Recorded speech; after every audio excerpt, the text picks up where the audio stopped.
1978, we had about 3 million cattle. How can we have 3 million cattle and then today, with all the education, we've got better schools, we've got universities, but the trend is going the other way. Yeah, we've got technology, we're using smartphones, but the cattle numbers are going down. As for Botswana, cattle farming is the largest agriculture sector, contributing about 80% to agriculture. So again, it's a major contribution to GDP. And we contribute 1.6% to GDP as the beef sector. Sandveld, out of that 1.6, they contribute 0.9%. Sandveld has almost 1 million head of cattle. Do you realize Sandveld is an economic zone? We are an economic zone and let's treat it as such. So this is the plan. We call it the Cattle 10 Million Accelerator Program, building Botswana's livestock superpower, a strategic initiative to grow Botswana's national herd from current 1.7 million to 10 million by 2040. Driven by data, sustainability, green tech, youth enterprise, smart investment geared at scaling the beef industry. That is the objective. Why should we put so much effort in this? And this is what we are saying. We're saying 10 million cattle. We estimate that we can generate in the 15 years 200,000 new jobs. And then we want to be contributing not 1.6% to GDP, but by that time, 5%. So actually the diamond contribution is going to drop, which means if they drop and contribute to GDP, other sectors have to pop out.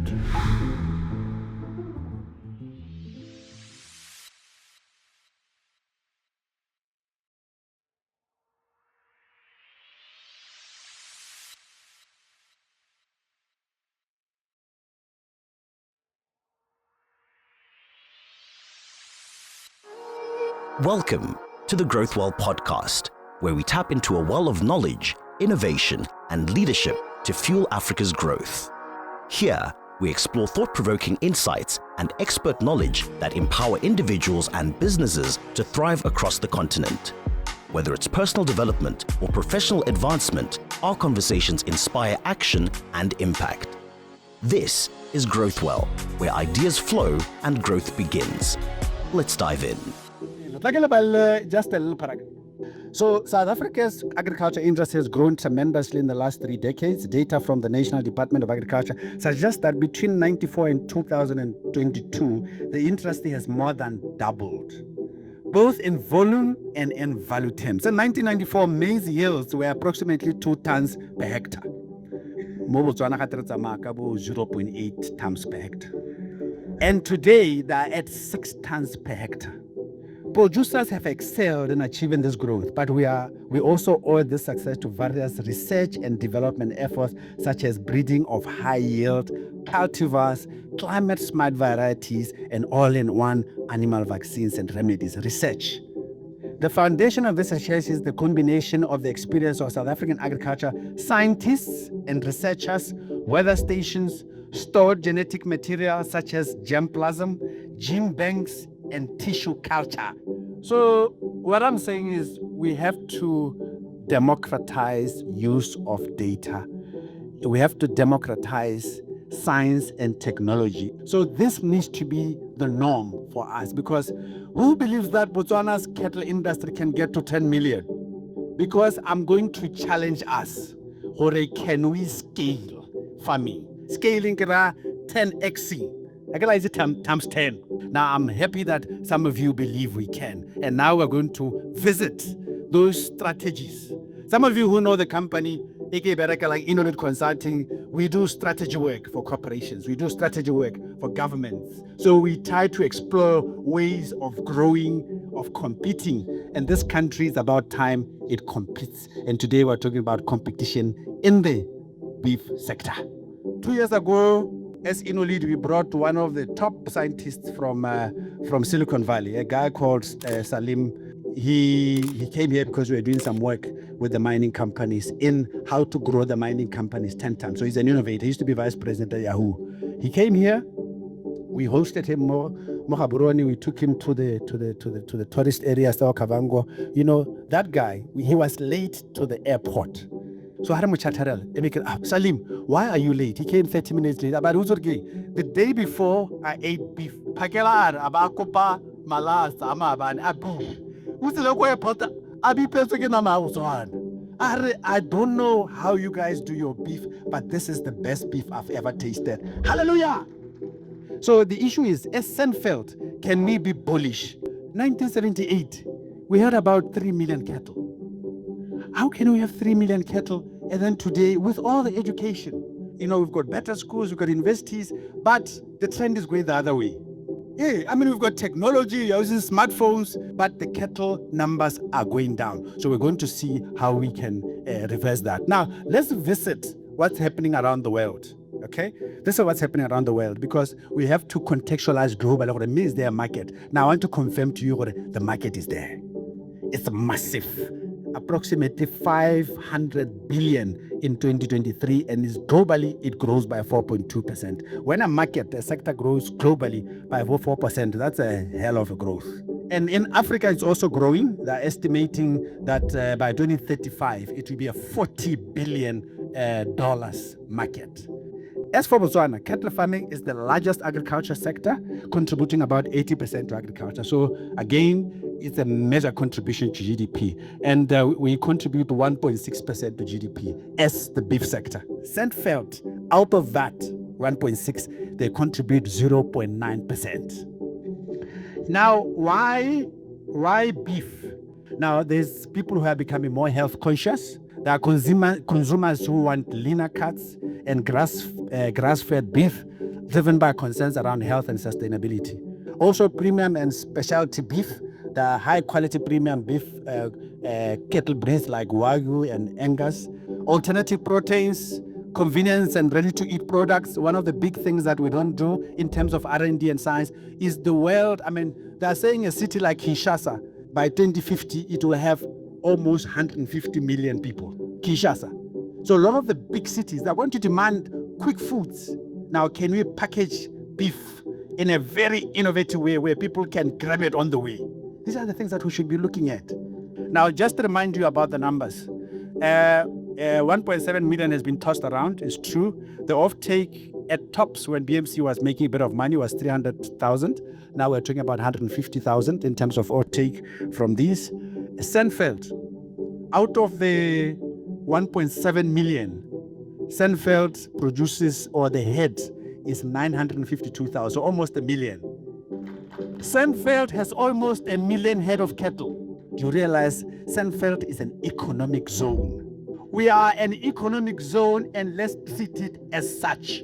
Related to that is the calving rate. Calving rate in Botswana, this is from the Minister of Agriculture many years ago, was 40%.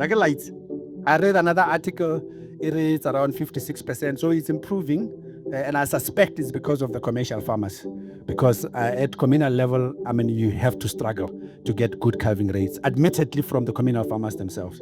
So yeah, if you compare to the region, we said beef sector 1.6% to GDP. In Namibia, it's 6.5%. It's a lot higher. And I think it's because they don't have as many diamonds like us. In South Africa, beef sector is about 1% to GDP, and it's partly because their crop and poultry is a lot bigger. Current landscape in Africa is like this. The population of the world is predicted by 2050. I got a little bit of it's predicted to be 9 billion. 9 billion. It's about 9 billion. Out of that 9 billion, there's going to be a struggle to feed people. And they're saying Africa has got 65% of the arable land that's required to feed people. African Development Bank projects that the food and agriculture sector to be worth $1 trillion by 2030. So I'm just giving you a picture where there is something to be eaten, but it's up to us. First of all, these semi-clusters, I call them semi-clusters because they're not treated professionally as clusters, like the Sandveld, like Molopo, where I also farm, in the banana farms, like Hansi. Those are clusters, but obviously not treated in the textbook way where you treat something as an economic cluster. Africa Continental Free Trade, Africa is opening up borders. So it's easier now to trade and export our stuff to the rest of Africa. Culture of cattle ownership. I think that's partly why we can even do it even if we lose money. So, but let's leverage that passion for something better. Government willing to experiment, I talked about that. Largely grass-fed, tasty beef, available, unemployed youth. 37% unemployed, educated youth. Everybody is saying, and I'll talk about how we can use that youth. And now I'm going to talk about the backside. One is climate vulnerability. But climate change, I've been hit badly by droughts, as most of you have, where you lose your breeding stock. They say Botswana, this is a study done by University of Botswana.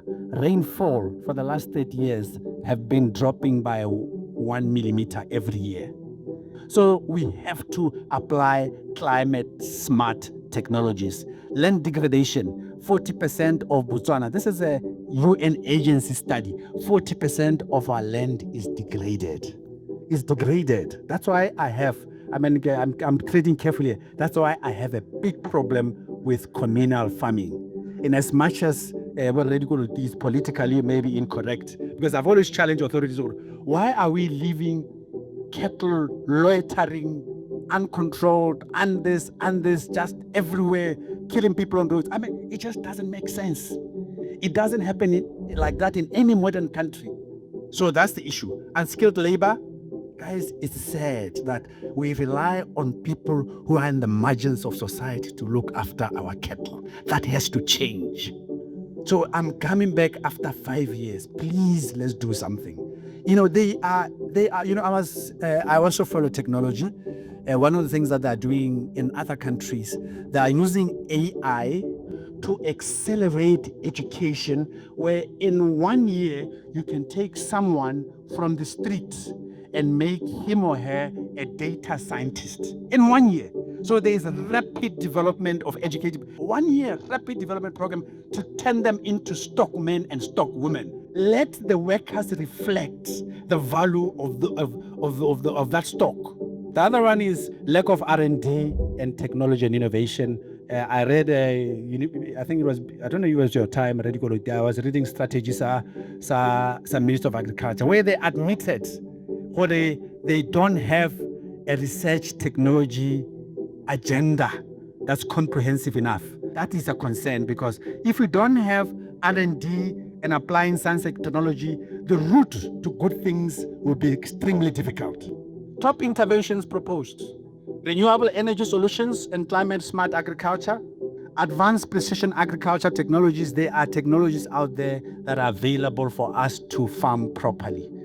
Good people. There are drones, there's AI, there's IoT. We should be saying, how can we make sure? China is talking about going 10G. Why can't we say, no, Sandveld, we're going to go 5G in the shortest space of time?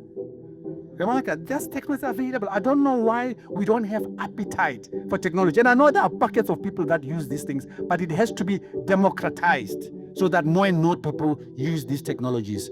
Further production to augment grazing and droughts. Feed is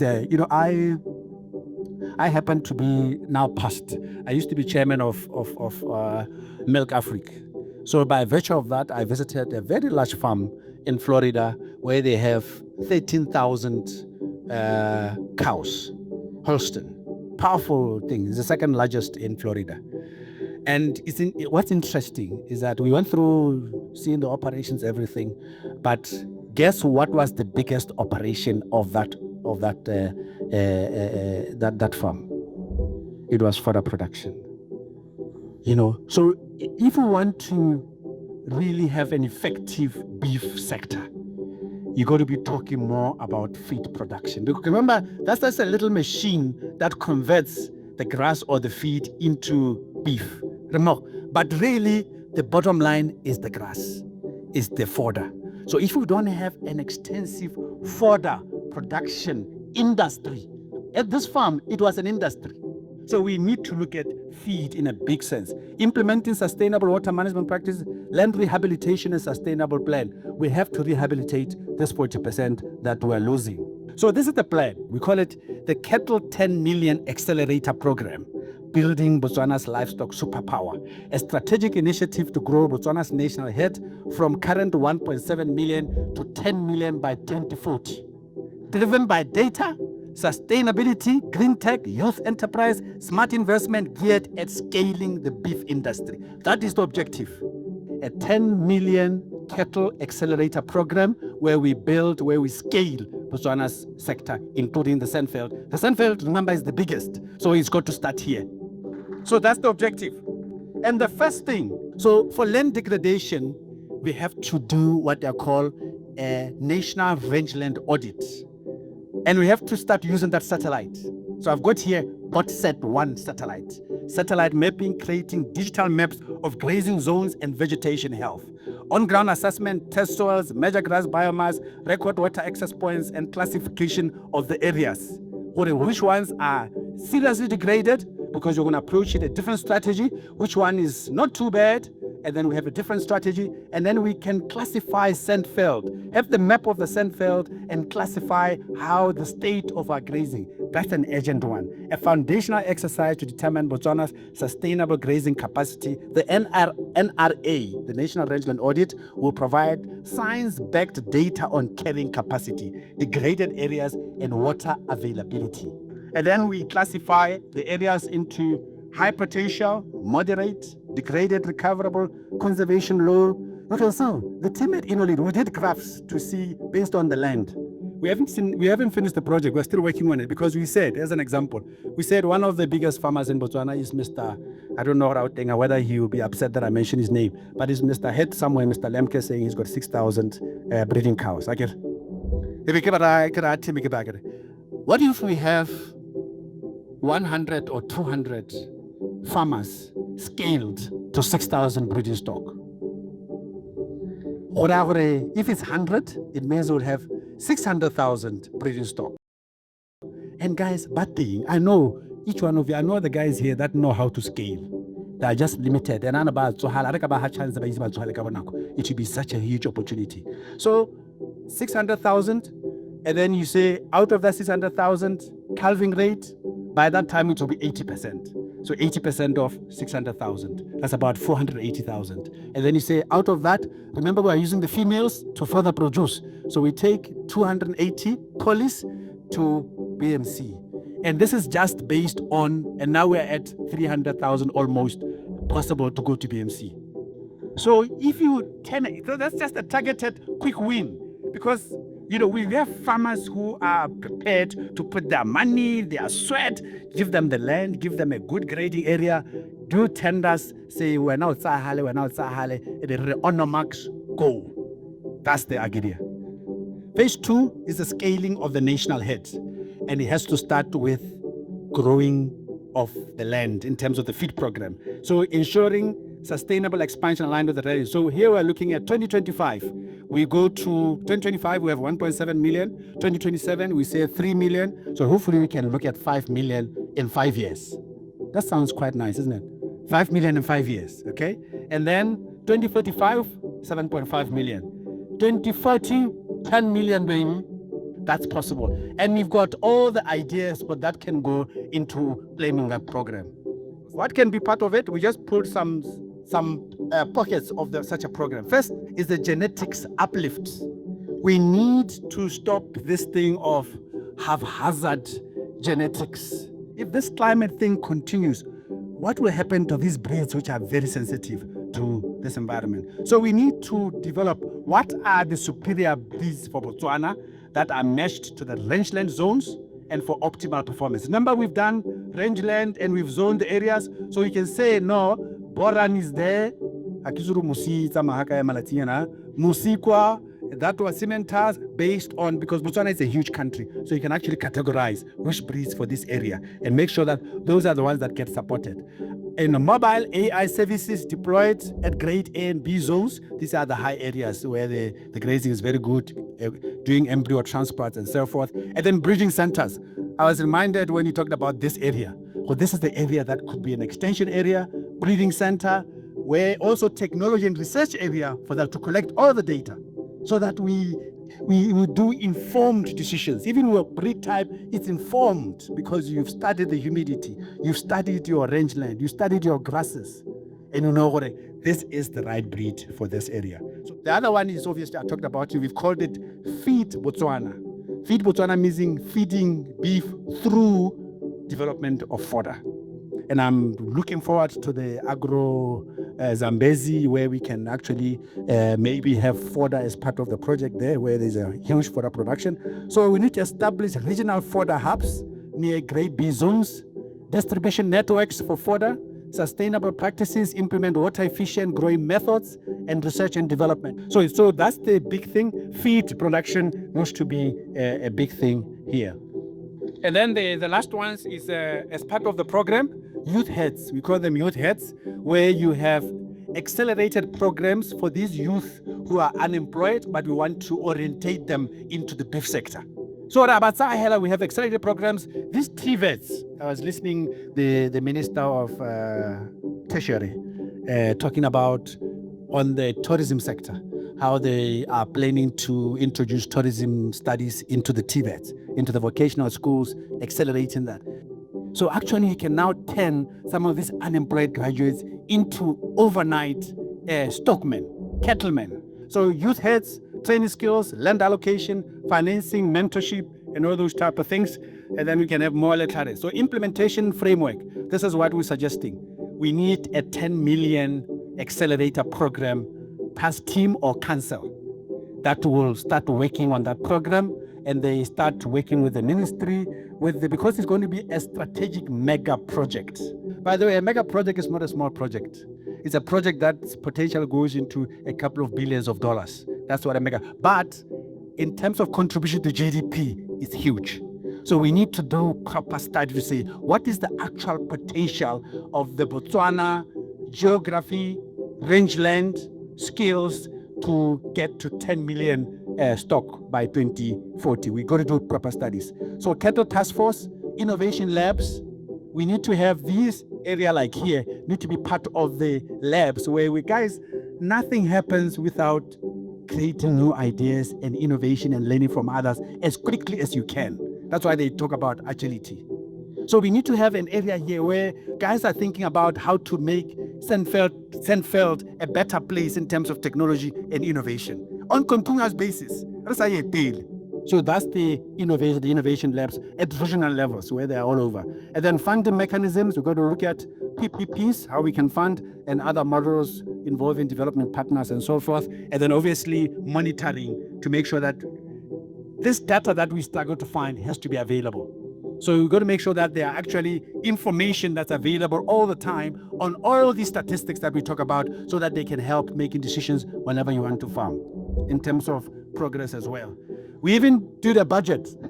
We did a budget on how much it can cost, the area, genetic and AI program, further production, a couple of billions, I won't mention, borehole and water infrastructure, because you need to find out how we can loosen up the struggles for water. Youth enterprise funding, rangeland audit and restoration, institutional capacity building, and we came up with a huge figure at the bottom there because this is a mega project. So that's the extent at which we went with this project. So the last one is that what will be the impact? What is the big deal? Why should we put so much effort in this? And this is what we are saying. We are saying 10 million cattle.